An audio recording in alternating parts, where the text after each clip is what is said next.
Good evening, everybody. It's Elizabeth Diamond and Candy Shop Candy here tonight on Thursday night, January. What date is this? I don't know. 7th or 8th? 2016, though. And welcome, everybody. Tonight's our show, Candy's and mine, and we'll get started.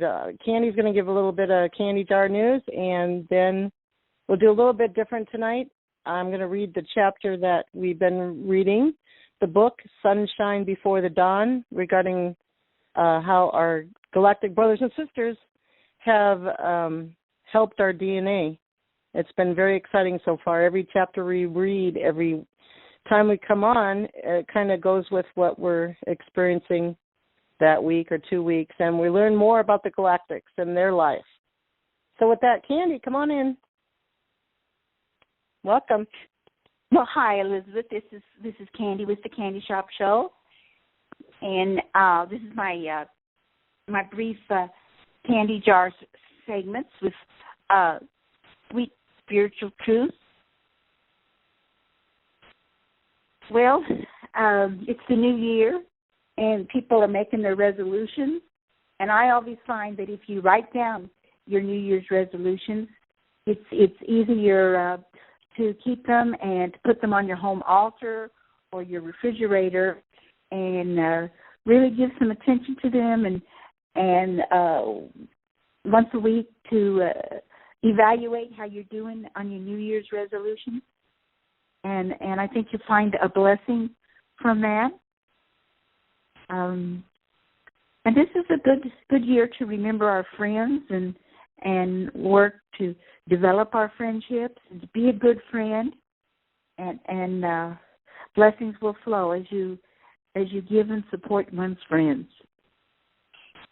So there's so many wonderful uplifting websites, and it's just so encouraging at times, and I ask that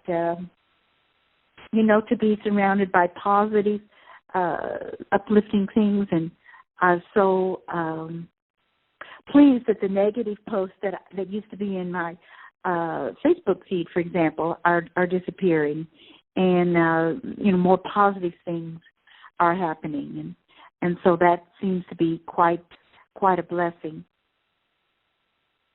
Well, Benjamin Fulford has said many exciting things that we should be looking forward to in 2016, and it'll be interesting to see those things as they unfold. This week has been my birthday week, and people have just been so warm and friendly, and lots of smiles and warm hugs, and that's just felt very, very good. Well, we're going to make this short tonight. Thursday night calls are shorter than usual. I'll be coming on with a little talk about Anastasia and the Law of One when Elizabeth finishes. And don't forget our shows on Monday, Tuesday, Wednesday, Thursday next week. Thank you very much. Take it away, Elizabeth. Thanks, Candy. And by the way, Candy Shop had her candy show Wednesday. Wednesday night was awesome. Chris was a guest, and the Galactics came in, and they let us know about 4 or 5 different objects that are way up in space that were cleansed with the Law of One on Wednesday, and it coincided with the Benjamin Fulford report. It was very awesome. So if you haven't listened to that, be sure. It'll be coming up on YouTube in the next day or so. Or you can listen to it on the recorded line. It's, I think, 348, I believe, pound. Okay, so we're in Chapter 6, and if you want to catch up, you should be able to understand, even if you're coming in the middle, that I've read up to Chapter 6 now of Sunshine Before the Dawn by Judy Satori. And I'll just read a little prelude. You can catch up by looking for the Thursday night shows, Elizabeth Diamond and Candy show on the YouTube channel. This is a true story. It was telepathically transmitted to Judy Satori by higher dimensional beings of light. This story claims to be true, but it's up to you, the reader, to decide. The words are coded, your heart will respond, and you will begin to remember why you came here to Earth. So, and this is the Galactic Stories. It's about 12 different species that gave part of their DNA to make our DNA, including their gifts. And within that, that's the story of that, and there's a little love story intertwined in here, too, with Estiana and Mastiana, just so you know. All right, Chapter 6, it's called The Lyran Stargate, the Lyran, Lyran. Following Mastiana, the Syrian team got back on the Cana system and returned to the transit station in the valley, where they changed to another Cana line that took them back to the central square in the city. This is up in Galactic land, you guys. When they arrived at the square, they rested for a while near the golden statue of the Tree of Life. They sat at one of the tables that were dotted throughout the gardens, sharing together all they'd seen. Mastiana had arranged for food to be brought to them, little cakes of a sweet grain flavored with a mixture of what smelled like vanilla and anise, along with a rich ruby red tea that was particularly delicious and thirst-quenching. Mastiana told them that the ruby beverage was a favorite on Lyra. They all felt a little tired, and Essiana reminded them again about the necessity of doing the breathing exercises regularly each deacon.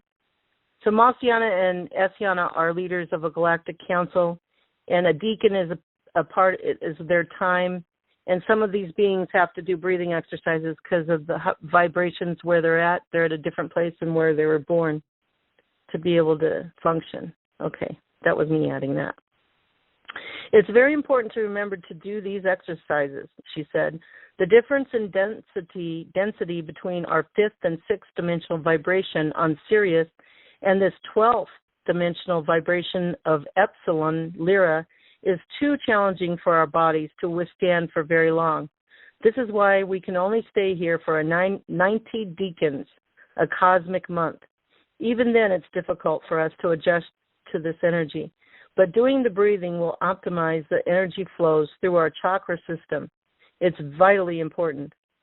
It would be a little easier on Lyra Vega, which is 10th dimensional, but that's not where we need to be. We must do the work of designing the prototype for the human creation here on Epsilon Lyra, together with the Lyrian women who weave the dreamtime strands of creation. So we must really be aware of how we feel and be conscious about the breathing exercises.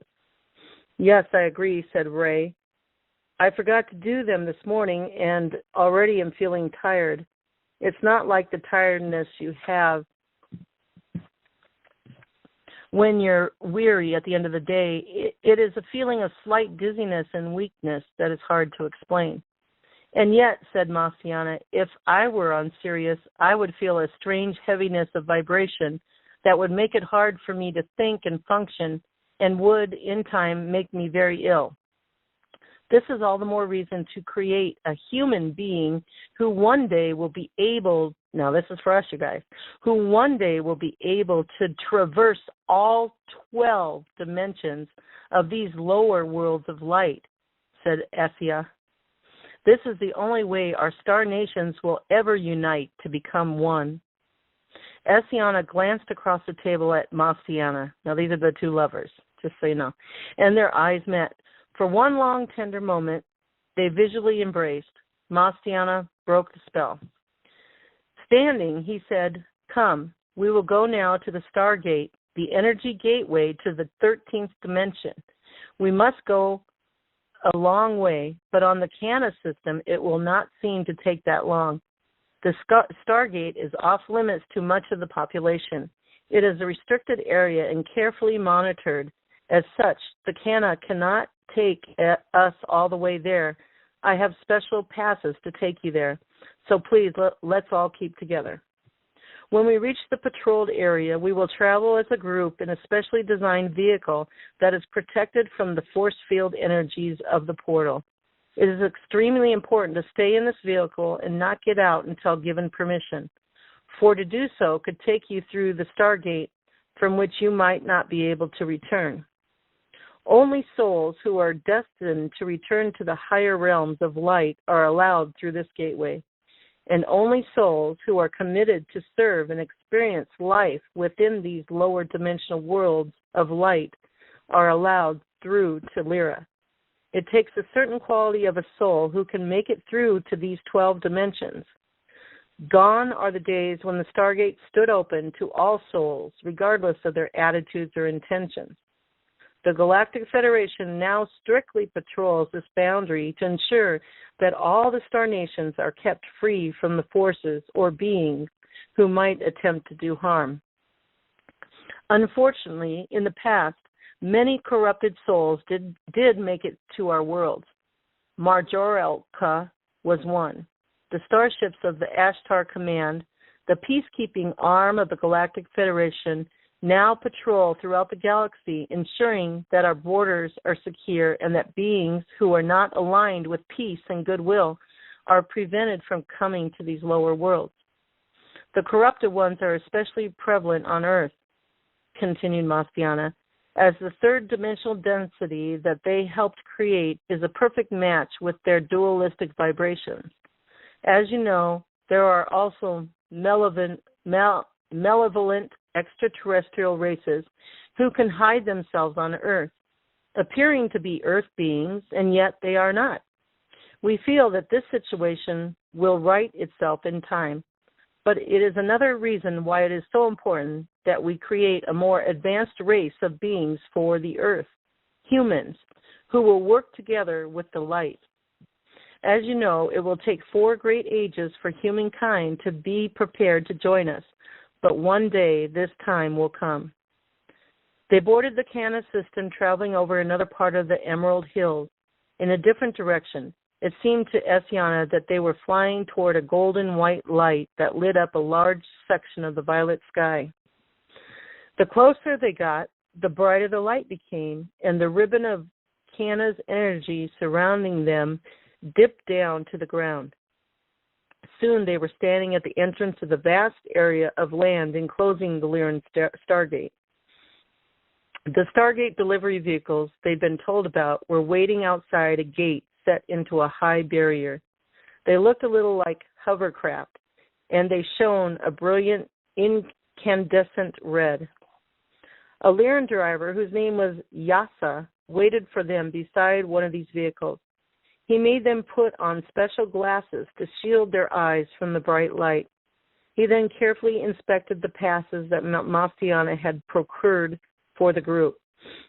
When we go through the entrance and closer to the area around the Stargate, the force field will begin to pull you in, said Yasa. Do not be concerned by any strange sensations you might experience. You will be kept safe while in this vehicle. However, do not open the doors until you are told to do so. Now please fasten your safety belt and we will go in. The strange oval-shaped vehicle began to hum and then vibrate. It shone an even brighter red as it slowly lifted off the ground about 10 feet into the air and moved toward the entrance gate. As the patrolman at the gate waved them forward, the visitors felt themselves moving across some kind of energy threshold, which caused a sudden lurch in the pit of their stomachs and a brief feeling of nausea. It was not exactly uncomfortable, but it did feel strange. Essiana was pleased to be wearing a seatbelt because it felt that without it, she would be torn from the vehicle. The closer they got to the portal, the stronger this feeling became. Don't worry, said Yasa, seeing their anxious expressions. You're quite safe. In a few minutes, we will be inside a protected building, and then you may get out. The light became brighter.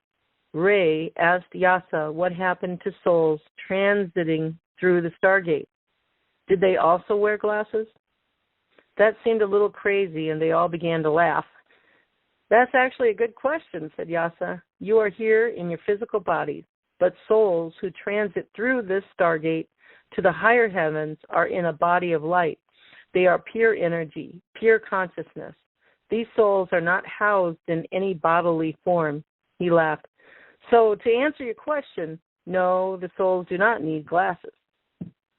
Here we are. The building coming into view is our destination. When I press a laser signal, a doorway in the side of the building will open and our craft will go inside. Even after we enter the building, please stay where you are with your glasses on until I give you permission to disembark. The building that loomed out of the brightness of the light looked quite different from the other types of construction they had seen on Epsilon Lyra. It was shaped like a four-sided pyramid and glowed bright golden white. Yasa told them that on each of the four sides of the pyramid were the outlines of a large black eye. They could see on the side of the pyramid facing them that there was a wide doorway under the eye. It was sliding open to admit the craft, which then glided inside the pyramid. The hovercraft throbbed a little and then descended slowly to the floor of what appeared to be a large open space. A man dressed in a long blue robe raced to open the doors of the vehicle. Welcome, Mastiana. Welcome, Messiana. I extend a warm welcome to all of you from Syria. We are happy you have come.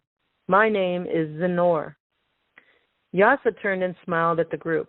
Now you may take off your glasses and leave the craft. Step out carefully. Mastiana motioned with his hand for Essiana to go first, and with her heart thumping in excitement, she stepped carefully down the steps of the hovercraft onto the floor inside the pyramid. Immediately, she felt the pull of the Stargate energy, not on her body as if to pull her towards some gateway, but a pulling at the core of her being, like a high, sweet tone within her that made her want to follow its call. She knew that the energy calling her was from higher dimensions outside those of the lower worlds of light, and that beyond this, beyond Lyra, was a force and a power of indescribable love, purity of tone, and increasingly rarefied vibration. It was quite disconcerting because it was suddenly obvious to Essiana that the true reality of life was this calling from the higher worlds of light that drew souls through the portal of Lyra and back into oneness. She realized in that moment that her life on Sirius, her body as it was now, and so many things that she had identified with as self were merely illusion, and that each season of soul experience, each physical lifetime, was for a reason. That reason, she now understood, was to experience life and to learn wisdom. So this was the energy gateway she had once passed through as a newly created soul coming into physical experience. She felt excited. She gazed around. The walls of the inside of the pyramid were of a pale yellow, crystalline substance, the same color as sulfur. It's not sulfur that colors the crystal walls, said Zenor, seeing her glancing around and reading her thoughts. It's a special type of yellow limestone impregnated into the surface of the four walls. The limestone absorbs and refracts the light and energy coming from the portal. The four sides and base of this pyramidal building work together in perfect harmony to create a force field that protects you from being drawn through the Stargate. That is, unless you want to go, of course, as many people do. To come down through the portal is easy. It is the path of every soul, but to return is difficult. It requires many, many lifetimes of soul experience and the mastery of many physical environments in many star systems before a soul is deemed ready to return. When a soul is ready to return to the oneness from whence it came and to serve as pure consciousness in the higher worlds of light, it must first return to Lyra for a time. This portal is the place of beginning and the place of becoming. We help souls who have newly traveled through the Stargate, and we assist those who are ready to return. To work in service here at the Lyran Stargate is a great joy. Look, we have some souls arriving now from the higher dimensions of light. If you observe through the windows, you will see them come. Through viewing windows positioned on three sides of the pyramid, the group could see a large round light. It sparkled with all the colors of the rainbow. As the light expanded, three beings began materializing in the center of the light. They first appeared bluish-white. Their bodies were not delineated into a definite physical form. Fascinated, the Syrians watched as the rainbow-colored light spiraled in graceful arcs around the three beings, transporting the bluish-white templates of their new bodies into distinct body shapes. It looked as though their bodies were being fashioned and arranged as they watched, fascinated with the work of creation happening before their own eyes.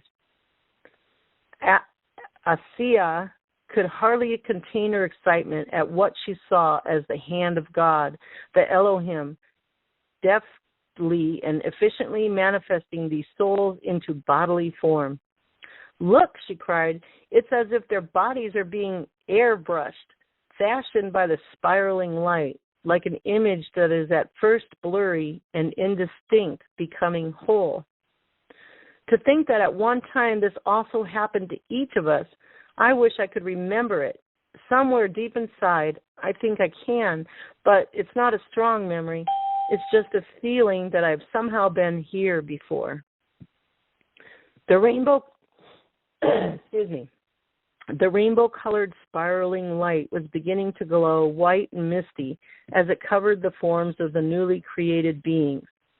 When the mist began to clear a few minutes later, three beings, a woman and two men, stood in the beam of light.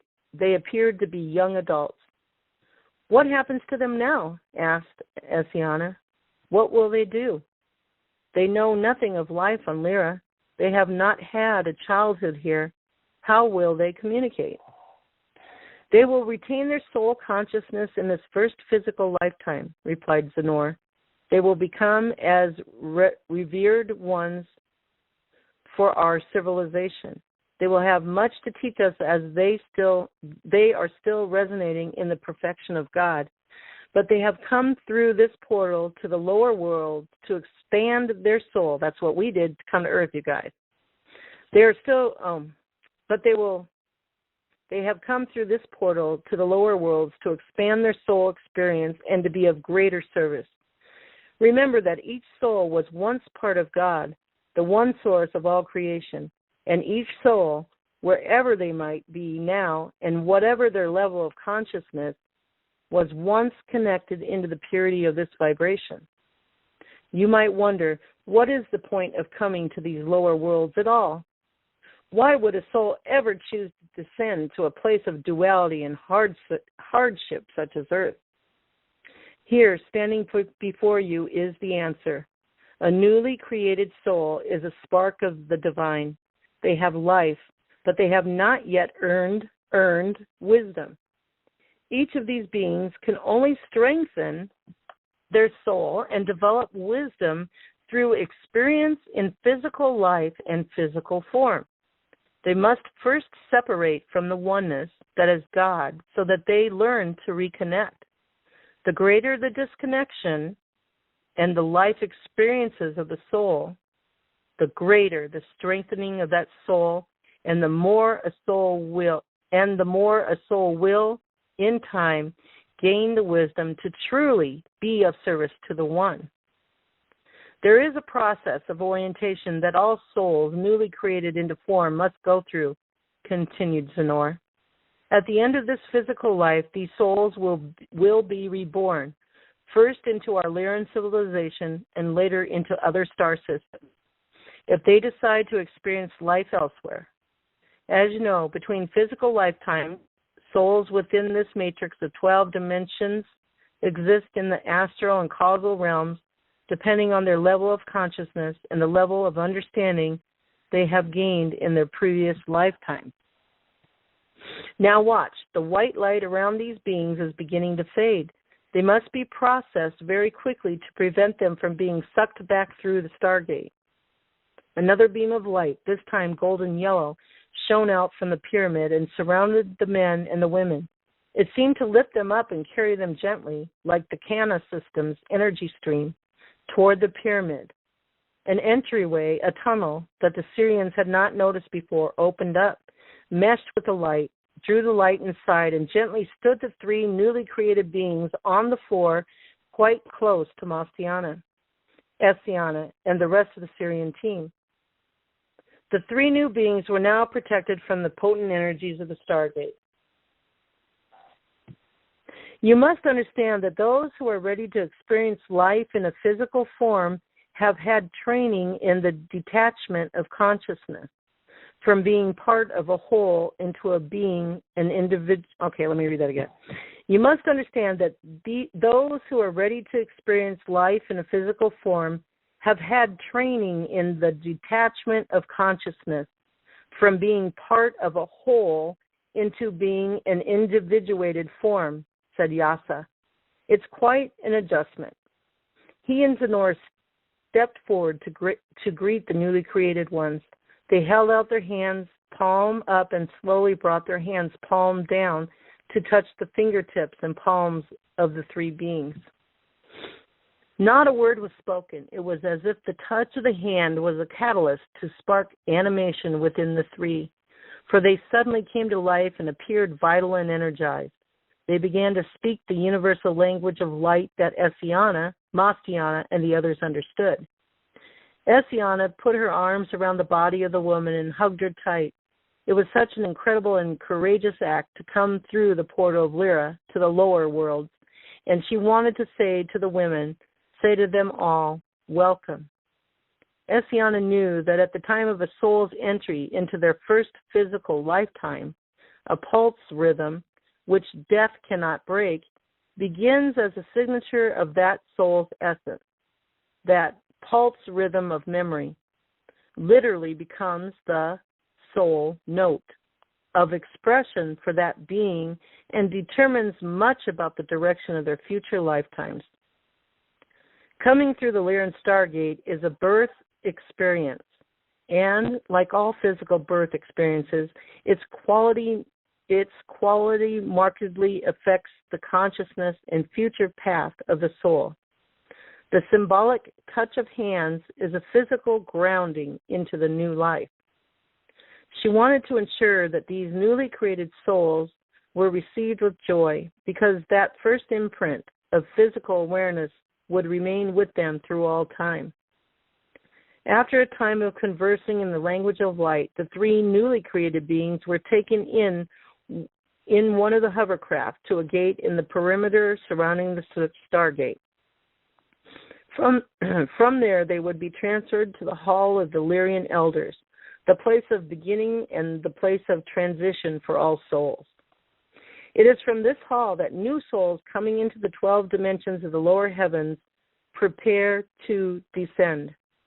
So we went through this, you guys, because we're here in the lower 12 dimensions on Earth. Okay. And advanced souls who have explored all that the lower worlds have to offer prepare to ascend once more back through the Stargate. Ascension can also happen directly from the causal plane of reality without having to traverse the Lyran portal, but this only occurs for those highly vibrating light beings who come from the higher worlds to serve, or who are part of the angelic kingdom and will remain so. It is also possible for angels to come into the lower world, but since the experience with Marjorelka, the fallen angel, they too have to travel through the portal of Lyra like all other souls. Only the great archangels are exempt from this ruling and can still enter the lower worlds in their light bodies and take on form at will.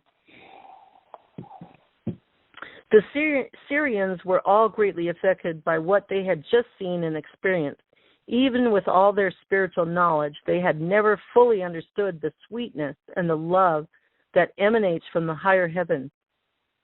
Feeling this energy come through to them from beyond the Stargate opened a new awareness within them. They now understand much better the part that they were to play in helping to create the genetics for the new human being on Earth. especially to help all souls eventually journey back through the 12 dimensions and find their way home. Essiana sighed. It's all so perfect and so clear to me now. I feel so honored to play my part in this incredible plan of God. Mastiana, it's so special to see the incoming souls, but I feel there's more that will be shown us here. Mastiana laughed. You have a sixth sense, Essiana, or maybe it is a seventh sense, because what I have to show you now is to do with that ray of vibration that you know as the seventh ray, the purple ray.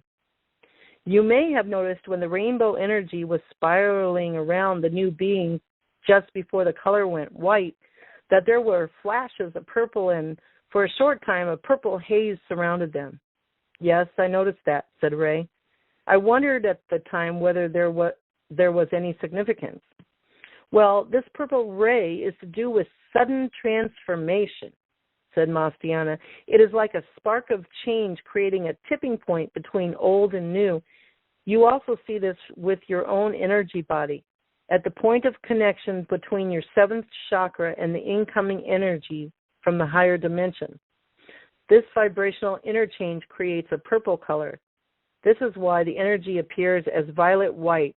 When you create the template for the new human being of the earth, you must incorporate the capacity for the 12 energy wheels of life, the chakras, to link with all 12 dimensions of these lower worlds so that these energy vortices can eventually fully open and function as one complete energy circuit. You are from Sirius, though once you pass through Lyra, your energy circuits cannot fully open now to 12th dimensional Lyran energy because you rebirthed your souls into Syrian bodies. This is why you struggle to adapt to these higher dimensions. But the new human being that you are to design and help create needs to have this multidimensional capacity ready to be activated. They will need to have the genetic capacity for change. When the Earth shifts to become once more a fifth-dimensional planet, they too must be able to pull this faster pulsating energy through their energy circuit. Let me stop here and remind you that we're on the last wave, starting on December 21st, of the fifth-dimensional consciousness expanding into our DNA. So this is pertinent. When a soul embodies with the new human genetic code that you are to create, the capacity for 12 energy vortices pulling energy through the body to link with all 12 dimensions of the lower heavenly world will build within the morphogenetic field potentials of each being, strengthening with each lifetime of human experience. Their destiny is to transit into the fifth dimension like you on Sirius and then evolve toward life on Lyra. It is their 12-strand DNA capacity linking their energy circuitry with all 12 dimensions that will give them the ability to move between our worlds. You Syrians could all eventually come back to Lyra and in time move back through the Stargate to the 13th heaven, said Mastiana, glancing quickly at Essiana. But first you would need to descend to Earth. Essiana felt sudden tears welling up in her eyes, and she quickly looked away so that the others would not notice, because Essiana's mission is to come to Earth and with others. We read that in previous chapters. Mastiana was so close to her and yet so far. She was standing so near this man, and yet a vast chasm of time and space separated them. She realized then that the only way they could ever be together would be if she and Mastiana came to Earth, because they're different vibrations. She could not ascend back to Lyra without the human genetic code, and it was only by coming to Earth that Mastiana, too, could be recreated with the 12-strand DNA human potential. Essiana shivered suddenly, and they all turned to look at her. She tried to smile. I can see now that all souls really need the new human 12-strand DNA genetic code that we are to create so that they may all be able in time to return to the higher heavens through the Stargate of Lyra, she said. Ever since I saw images of the Palladian and Syrian expeditions to Earth and the new colony of Atlantis, I have wanted to go there. I feel that before we design the new human being for the Earth, all of those on our team must go to Earth to gain firsthand knowledge of what it is like to live there. I agree, said Asia. We need to examine the DNA of the beings of Earth as they currently are in order to be able to design a new species of human that will, within 4 great ages, be at a consciousness level where their potential 12-strand DNA template can be activated. We're on the cusp of that now, you guys. They must be able to vibrate a consciousness level equal to a 5th-dimensional Earth. They must be able to recalibrate to the energy of all 12 dimensions of those lower worlds through their own energy system. She glanced toward Mastiana. But you have something more you wish to show us. All of you, look at that symbol of the eye, instructed Mastiana. He was looking toward the wall of the pyramid, immediately opposite the entrance way through which they had entered on the hovercraft. They noticed that just above the viewing panel where they had watched the newly created beings come through the Stargate, there was the black outline of an eye, just as it appeared on the exterior of the pyramid. At the center of the eye was a circular ebony disc. The disc was slowly revolving clockwise, and when they looked at the eyes on the other 3 interior pyramidal walls, large discs like pupils within these eyes were also rotating. 2 more pages. The eye of creation is the inductive linkage system for all multidimensional creations that are of God, explained Mastiana. As you watch these eyes revolve, you will also be recreated to hold within your own DNA the origination code for the new human creation. These codes of information are being transferred to you now by the Elohim, so that through this knowledge and your physical effort, you will be able to create the new human being that is an aspect of God, just as you are. You will then be able to combine your Syrian knowledge of genetics with the correct light, sound, and vibration codings to generate the upgraded 12-strand DNA template of the new human creation. He spoke directly to Essiana. You may have wondered, Essiana, why the Elohim did not attend the Federation meeting on Antares. I knew at the time that they wished to code the group who would be responsible for this new human creation separately, after being sure that those involved were totally committed to the task. Look directly at each of the revolving discs at each eye until you experience a prickling sensation and a feeling of heat. As you look with your eyes, you will receive the coding and the energetic download of knowledge of how to do this work. Essiana and the others focused on one of the eyes, watching the disc revolve, and after a few moments they began to feel a strange prickling sensation and then warmth, as explained by Mastiana. The heat and prickling moved outwards from the third eyes, their etheric eyes, across their faces, and then spread through their bodies. Each team member repeated the procedure with each of the other 3 revolving disc eyes in turn, until the process felt complete and the sensations died away. They all felt very tired after that. Zenor appeared in the central chamber of the pyramid with a tray of delicious ice blue drinks in tall glasses and a platter of fruit and nuts that looked a little strange as they were also blue. The blue nuts were rather like almonds, but twice the size. They were quite delicious. The Syrians enjoyed the meal, as it was a long time since they had eaten, and the 3rd deacon of the day was well advanced. We will now journey back to the Blue Palms for some rest, said Mastiana. It's been a very long day. You have all seen and experienced much. Tomorrow we will begin to work. I will call for you at the start of the 2nd deacon. when you are refreshed. Zenor swished around them in his long blue robe as he gathered up plates and glasses. They said goodbye. Yasa appeared to take them back in the hovercraft to the outer gates, and they all climbed on board. Fastening her seatbelt, Essiana wondered if she would ever come here again, to this place of beginning and becoming. She thought of the newly arrived souls and wondered about their many lifetimes to come.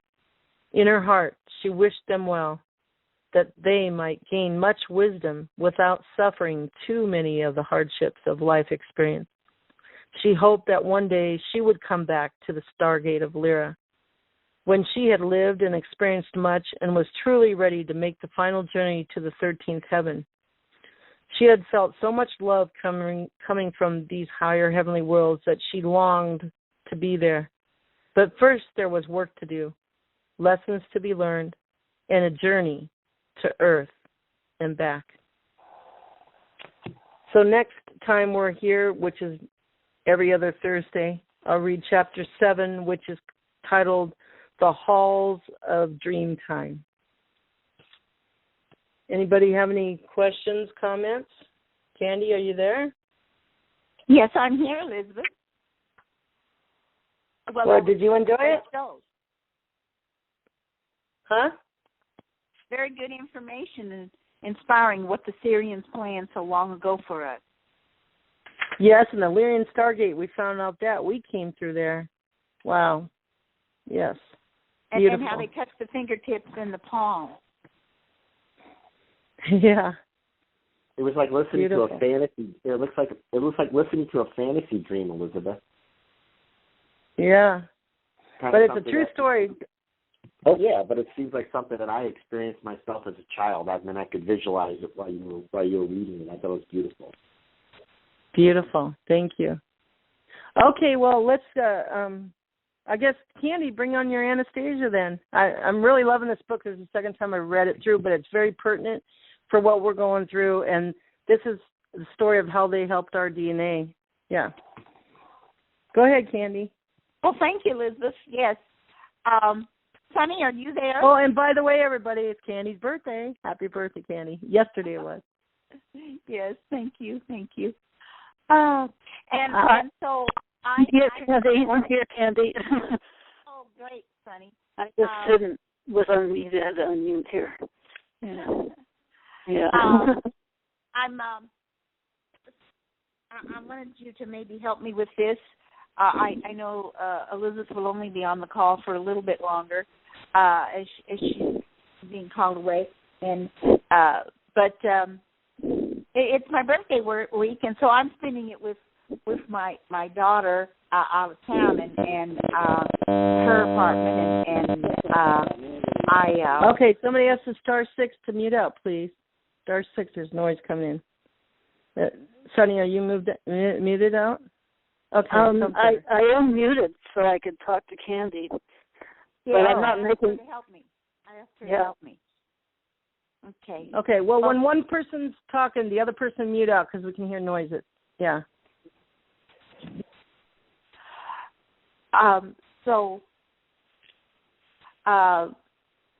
In packing everything, I didn't grab my Anastasia book, so I'm going to work the Law of One books, and I have with me on my trip the Law of One, Book 3.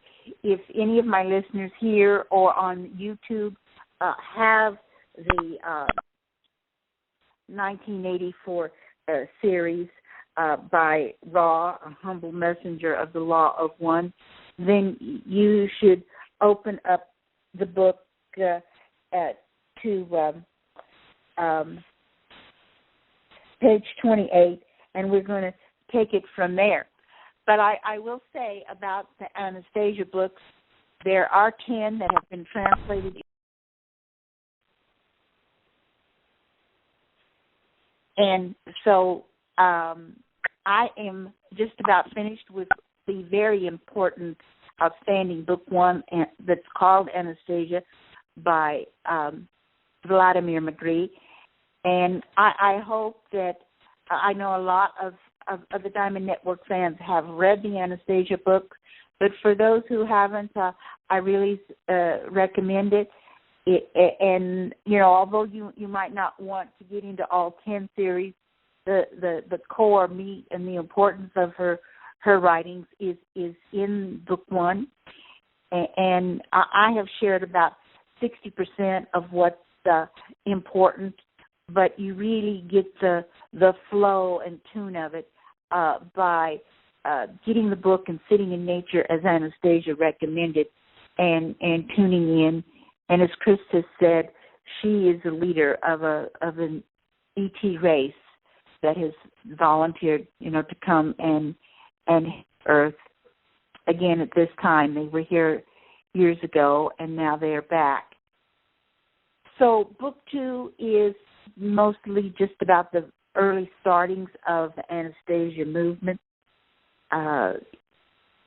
That focuses mostly on the Echo Village movement, where they're starting these cooperatives in many different countries, and there's a list, and Sunny was reading on her site something about these villages and where they are. Sunny, can you unmute and share a little bit about that? Can you *6 and come in a little bit, Sunny? Well, from what I remember, I'm not at my computer right now, but there was one forming in Mount Shasta, I believe, and there was one in Arizona. And the one that was most prominent was the one in Italy. There was a whole site about that in the mountains of Italy. So that had quite a bit of information on that one, which I'm not accessing at the moment. But right. Well, it reminded me of my trip to northern Italy, a vegan retreat in northern Italy, and it was. And when my husband and I went there, it was on a single path road up a really windy mountain, and they acted like we were the only Americans they'd ever seen in this hideaway retreat. And so I don't know if the retreat has become the Echo Village or not. But now, which website were you finding this list on? Generally, can you remember? Oh gosh, I don't. I have to go back to my computer and get it all up again. I was tired from my trip to town. That's not necessary. Yeah, I'd have to go back and get it. Yeah. It's the Reading Cedars movement, and of course, readingcedars.com is where you buy the books, and I imagine if you Google the Anastasia Echo Villages, you'll probably come up with the same places you were at. It could have been, it could have been through the Intentional Community Fellowship site. It could have been through that. Right, they have a Facebook page to the Echo Villages, and I recently joined that and posted, and so a lot of those people are joining my Facebook group of friends, and so it's fun. We're not having a lot of posts because I think a lot of these people are not fluent in English, but it's great to see members from around the world, and I post about the Diamond Network, so I'm hoping to make an outreach to the Anastasia movement, and when Chris puts up the link to this show, I'll be posting and giving them the links to the various Anastasia. I was impressed by how many of them there were. I think there was one in Florida also, if I remember correctly. Right. But there were quite a few in different parts of the world as well, of course. Sunny, have you read some of the Law of One books yourself? I only just started to read the Raw book, so I haven't really gotten into it very much, I must admit, because I've had many other things to draw my attention to recently. But it sounded, I thought I would just get into the channel's material, and I skipped the introduction. But I found that the introduction afterwards, I read the introduction after reading the core of the book, that I really should have read the introduction first. Oh, it seemed very long. It was, the introduction was took a bit to get through that. Yeah, almost 100 pages. But it was interesting to set the background and everything. And so, but anyway, I was going to do book one after I did Anastasia book one, but what I ended up having with me on this trip is book 3, and I'm on page 28. And of course, I want to remind folks that in those days, the Raw felt like there had to be a group of humans ask them for help. And so at Louisville, Kentucky, Jim McCarty, Don Elkins, and Paula Ruckert, they had been doing a lot of meditating and asking Source how they could help the universe. And they had read the Owaspy, the ancient UFO book, and many other teachings and Edgar Casey and things. And so they sent out the call, and the Raw contacted Carla and suggested that it would be best for her to go into a sleeping trance type of channeling, the way that Edgar Casey had done, and set up certain that they needed to use crystals and things to protect her energies. She was constitutionally a rather weak physically woman, and like the blind can have other senses, her weakness gave her this ability to be a sleeping prophet. And so, and at that time, the Raw were really anxious to have specific questions. And I have told Christopher Jacobs that on our calls and on Raw Speaks that we want to have specific questions, and that I think that we'll have better answers from Raw and some of the other Galactics. That in the past has been kind of the rule, and so I think that since I've made that suggestion to follow the model of this book published in 1984, we have had more and better information coming through on the calls. So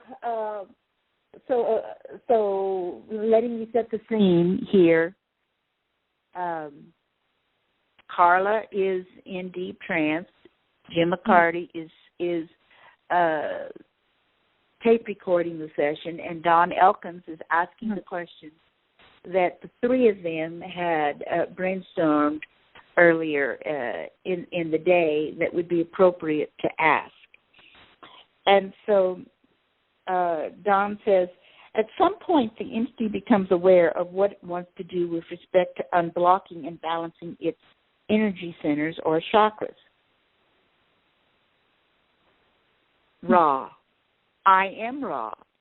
The purpose of incarnative existence is evolution of mind, body, and spirit. In order to do this, it is not strictly necessary to have catalysts. However, without catalysts, the desire to evolve and the faith in the process do not normally manifest, and thus evolution occurs not. Therefore, catalyst is programmed, and the program is designed for the mind-body-spirit complex for its unique requirements. Thus, it is desirable that a mind-body-spirit complex be aware of and hearken to the voice of its experiential catalyst, gleaning from it that which it incarnated to glean. There is an energy in each of the chakras to keep the mind-body-spirit complex, which is the vehicle for experience, in correct position. Contrariwise, the positive-oriented entity will be transmuting strong red ray sexual energy into green ray sexual energy transfers and radiation in blue and indigo, and will be similarly transmuting selfhood and place in society into energy transfer situations in which the entity may merge with and serve others, and then finally radiate onto others without expecting any transfer in return. And I kind of feel like, Sunny, that this is like when we do the Sunday meditations. That this is the tuning forks. We're all tuning forks, and you know right. The biggest. When you have a set of tuning forks, there's big, small, medium. The biggest tuning fork walks around and can tune everybody. So if you ding all the tuning forks, all sizes, they'll all tune to the biggest tuning fork and the strongest, the highest vibrations, which we are vibration, we're energy. So we're all tuning forks, tuning each other, but the one ahead of it is the biggest one because they all tune to that. And that's the bigger one is the love, the unconditional love vibration that we all carry and are working on.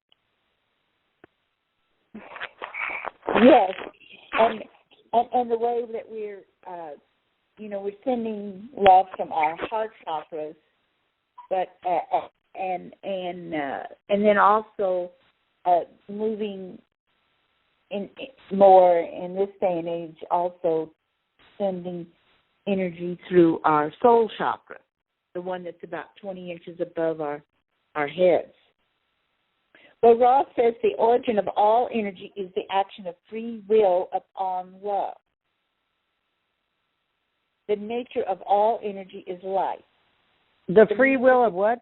Sorry, Candy, say that again. All energy, read that again. All energy is what? I'm having a little trouble hearing you. Mm-hmm. The origin of all energy is the action of free will upon love. The nature of all energy is light. This means of its ingress into the body is duple. Firstly, there is the inner light, which is Polaris of the self, the guiding star. This is the birthright and true nature of all entities.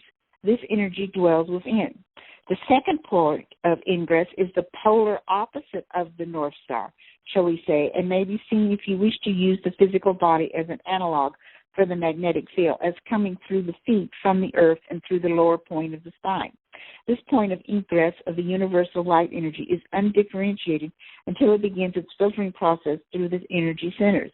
The requirements of each center and the efficiency with which the individual has learned to tap into the inner light determine the nature of the use made by the entity of these in-streamings. So, as you can see, Raw likes to get very technical, and Don Elkins was a technical kind of guy, and so they resonated a lot. But of course, I do the macabre meditation, and we bring up the energies through the sole of our feet. I do that almost every day from Gaia, and it's just a wonderful meditation.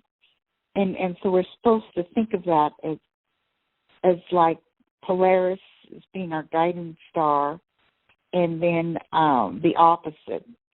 Well, let's see. Ra continues, the energy ingress ends with indigo. The violet ray is a thermometer or indicator of the whole. Firstly, we would state that we had not finished answering. Okay. To answer your question more fully, we may say that it is correct that radiation without the necessity of response begins with blue ray, although the green ray, being the great transitional ray, must be given all careful consideration, for until transfer of energy of all types has been experienced and mastered to a great extent, there will be blockages in the blue and indigo radiations. So we've really got to work on our green ray and get that clear and beautiful. And I think we on the Diamond Show are doing this quite well. Again, the violet emanation is a resource from which, through indigo, intelligent infinity may be contacted.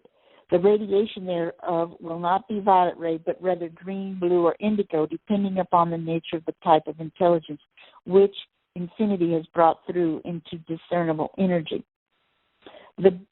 And maybe he's trying to mentor people on how to become channelers here. The green ray type of radiation in this case is the healing.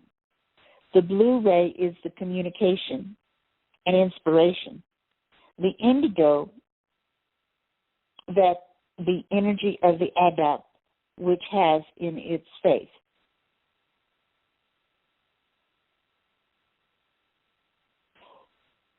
So, again, the green is healing, the blue is communication and inspiration, and indigo is the energy of faith. Okay, I'm on page 32 now. One who feels this activation is one experiencing in-streaming at the energy centers to be used either for the unblocking of the center, for its tuning to match the harmonics of its other energy centers, or to activate the gateway to intelligence infinity.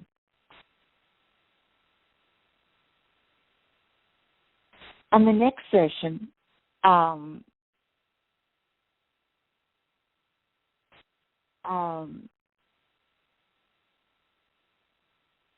the questioner says,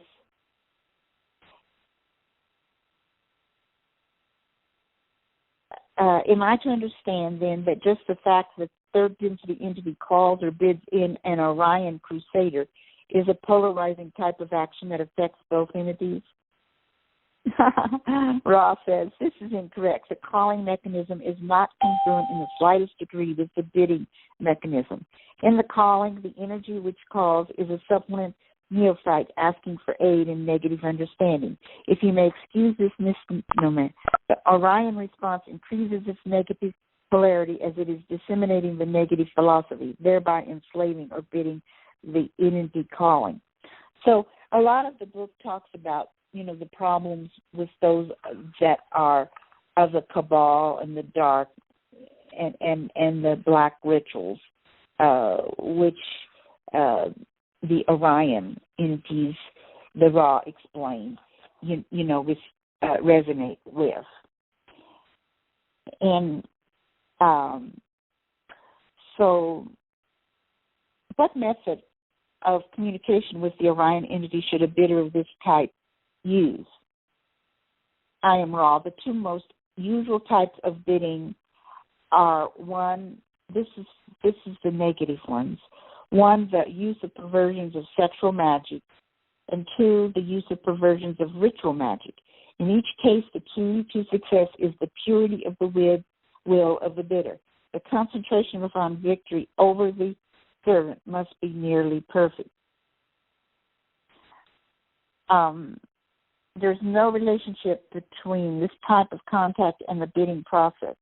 This contact may be characterized as one typical of the brothers and sisters of sorrow, wherein those receiving the contact have attempted to prepare for such contact by sacrificing and self-oriented distortions in order to be of service to the dark side. So there's a lot in these books about the balance, and hopefully we're 35 years later we're getting to a point where we don't need the dark side for balance. We can just bring in all the light, and it can be good.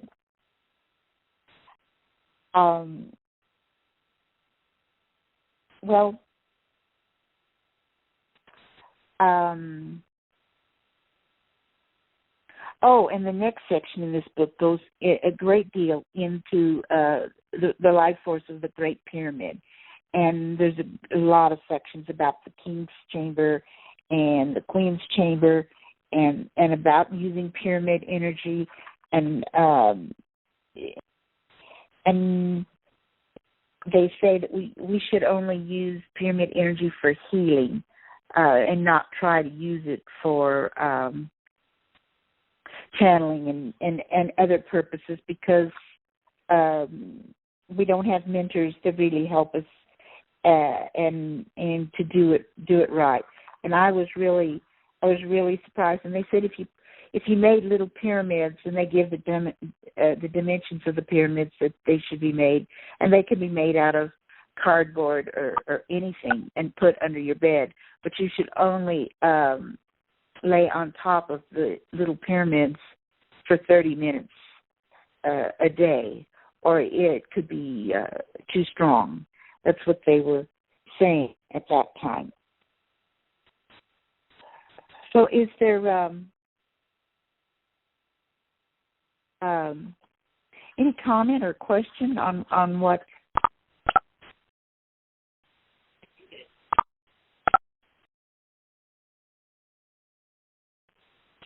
Okay, I opened up the room, Candy, and just to let you know, the ones that came later, I read the chapter from Sunshine from the Dawn already, so you'll have to go back and listen to this recorded call.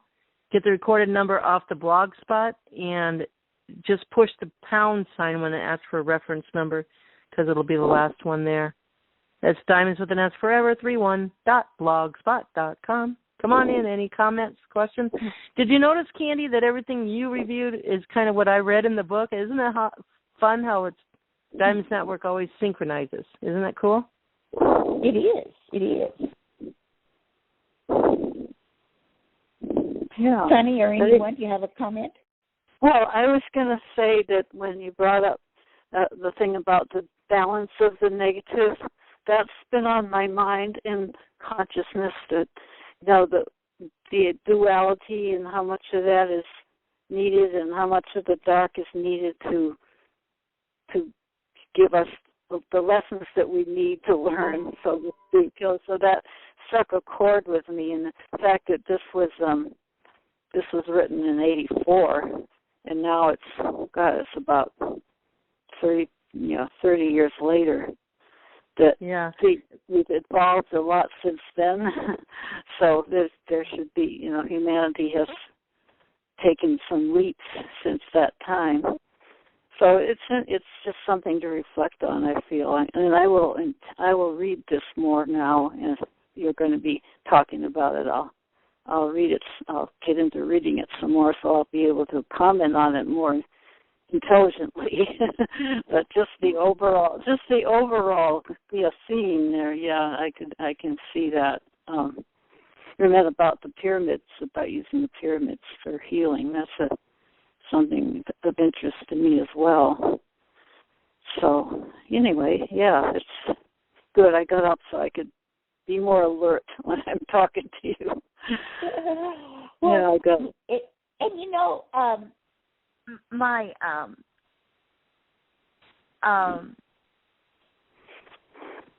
my 19-year-old grandson was trying to be especially polite tonight because it was my birthday, and finally asked me what my shows are about.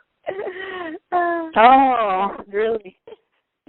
And it's so hard to share with people, and so I said, well, I'm going to be speaking from this book, and I just flipped it back to the index, and I said, just take a look at the index and the topics there, and you can see some of the things that we're addressing. And so he was looking at it, and then I said, do you have any question, or is there any words there that you're not familiar with? And because he didn't finish high school, he just got a good paying job and was there.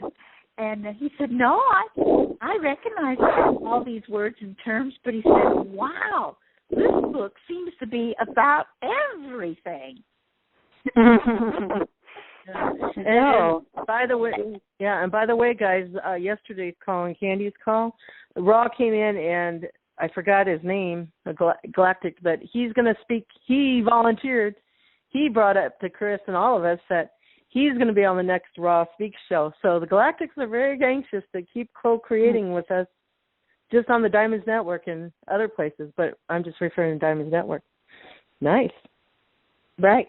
Well, I want to remind my listeners that the index in these 5 books are just absolutely excellent, and this is a simple, non-confrontative way of introducing the law of one, and some of the things that we address, and so if you get a hold of these books, show people the index first, and that that can grab their attention.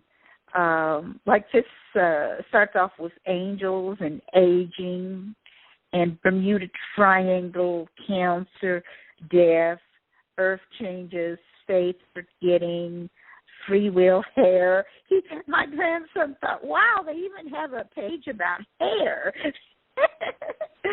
And healing and inner earth and paranormal ability, timelessness. And so those are just a few of the topics in book 3. And yes, I'm glad I've got Sunny more interested in taking a look at it. But listen, is there a comment or question from someone else online?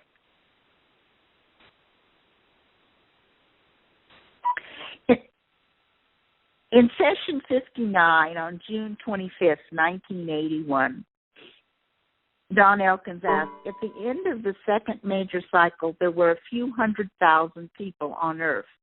There are over 4 billion people on Earth today in 1981.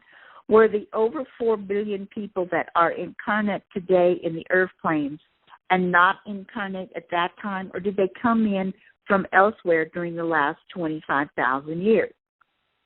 I am Ra. There were 3 basic divisions of origin of these entities. And if Ra has come to our call tonight, and if anyone can get an updated message from him, them, of course, they're a group of beings, I welcome an updated message from Ra.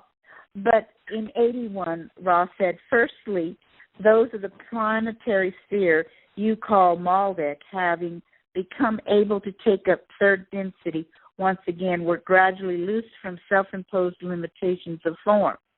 Secondly, there were those of other third density entrants or neophytes whose vibratory patterns matched the Terran experiential nexus. These then filtered in through incarnative processes. Thirdly, in the past approximate 200 years, you have experienced much visiting of the wanderers. It may be noted that all possible opportunities for incarnation are being taken at this time due to your harvesting process and the opportunities which this offers. Just to clarify that, could you tell me, Don asked, approximately how many people were transferred to Earth at the beginning of this last 75,000-year period? And remember, the book that Elizabeth is talking about 75,000 years ago, as was the Owaspy. It started about 75,000 years ago. And Ra says, the transfer, as you call it, has been gradual. Over 2 billion souls are those of Maldek, which has successfully made the transition. Approximately 1.9 billion souls have, from many portions of the creation, entered into this experience at various times.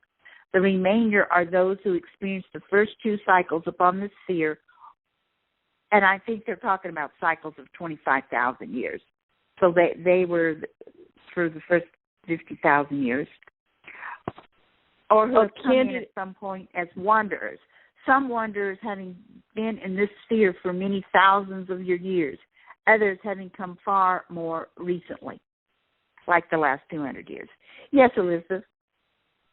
I just thought it important to add here that because some people that follow Corey Goode, David Wilcock's the one that's read this whole book 3 or 4 times. But anyway, Corey Goode and others, that the Ra group is also known as the Blue Avians. Right. The Ra group, they are birdmen. The birdmen that helped build the Great Pyramid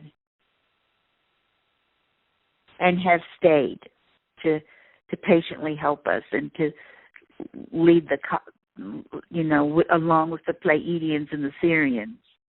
But because they don't want to scare people at first contact, the Ra birdmen are going to step back and just let the Pleiadians and the Syrian human forms appear.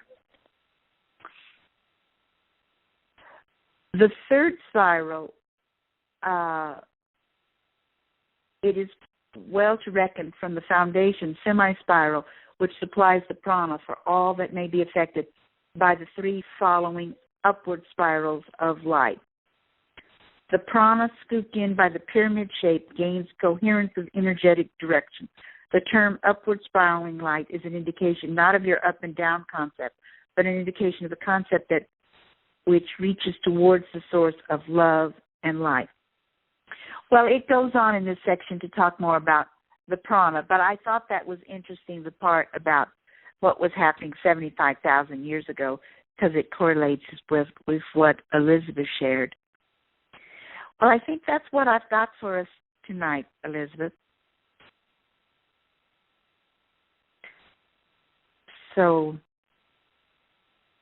I'm going to wrap this up. I didn't know if there was any final comment from Sunny or anybody.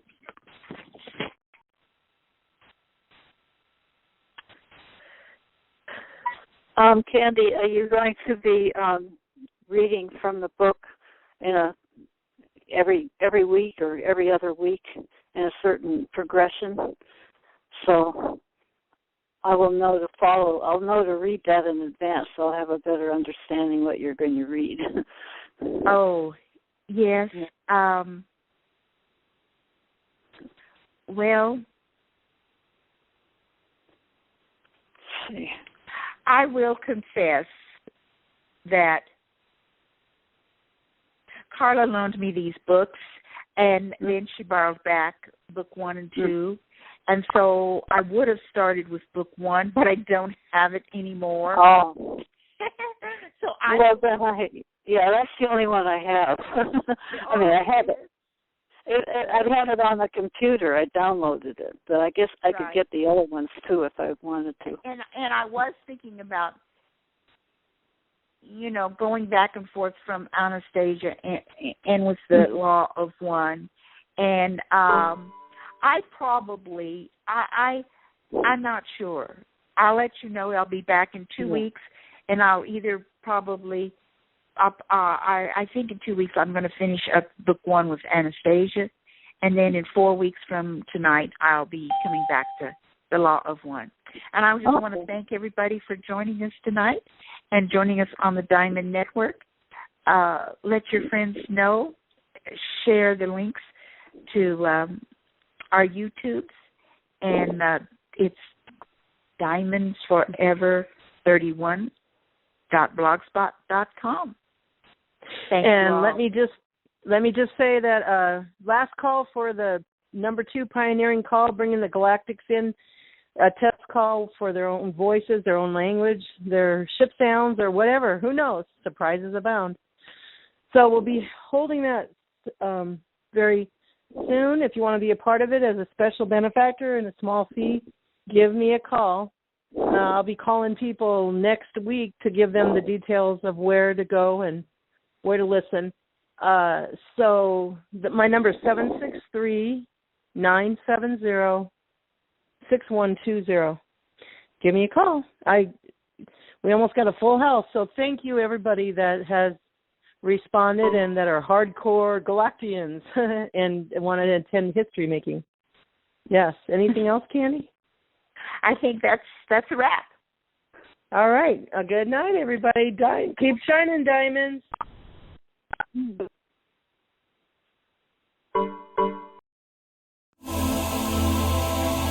Are you looking for healing or a change in your life to help you enjoy it more fully? You might benefit from a galactic energy reading and clearing from Chris Jacobs. Chris will work with you on a soul level to clear unseen negative influences, implants, programs, contracts, and energetic blocks. Chris Jacobs is a gifted energy healer. Contact him today at ChristopherStephenJacobs@gmail.com.